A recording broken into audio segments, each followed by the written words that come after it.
एक माँ और उसके 4 साल का बच्चा पानी में एक दूसरे को पकड़े हुए मिलते हैं और उन दोनों में से कोई भी जिंदा नहीं होता। ये एक टूरिज्म ट्रेजेडी नहीं है बल्कि एक गवर्नमेंट स्पॉन्सर्ड नेग्लिजेंस है।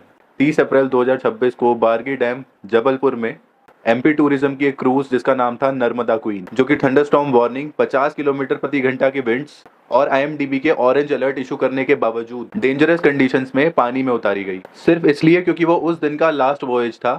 टिकट्स कट चुके थे और रेवेन्यू आ चुका था, और इंसानों की जिंदगी उसका क्या, वो तो बाद में सोचेंगे। क्रूज में लाइफ जैकेट्स थी पर वो नीचे डेक में लॉक्ड थी। किसी भी पैसेंजर को लाइफ जैकेट नहीं दी गई थी।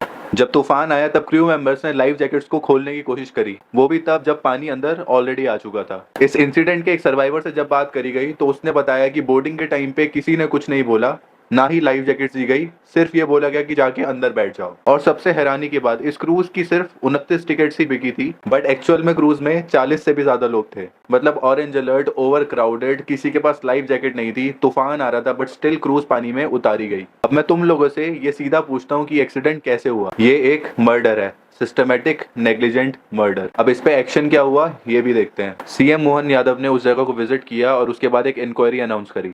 3 स्टाफ टर्मिनेट हुए और सिर्फ एक होटल मैनेजर सस्पेंड हुआ, और विक्टिम्स के परिवार को 6 लाख का कंपनसेशन अनाउंस किया गया। एमपी टूरिज्म की नेग्लिजेंस की वजह से गई एक इंसान की कीमत है 6 लाख रुपए। अब यहाँ एक क्वेश्चन आता है, जिस ऑफिसर ने ऑरेंज अलर्ट के बाद भी उस क्रूज को क्लियरेंस दी वो कहाँ है? ना ही कोई एफआईआर हुई और ना ही कोई अरेस्ट हुआ। और अगर आप इंटरनेट पे सर्च करें, ऐसा इंसिडेंट कोई पहली बार नहीं हुआ है। सच ये है, जब गवर्नमेंट खुद ही उस क्रूज को ऑपरेट करती है, ऑरेंज अलर्ट इशू होने के बावजूद भी वो क्रूज जो है पानी में जाता है, तो जिम्मेदारी सिर्फ ऑपरेटर की नहीं है, जिम्मेदारी है सिस्टम की, और सिस्टम को जवाब देना पड़ेगा। और अगर हम लोग चुप रहे तो ऐसे इंसिडेंट जो हैं रिपीट होते रहेंगे।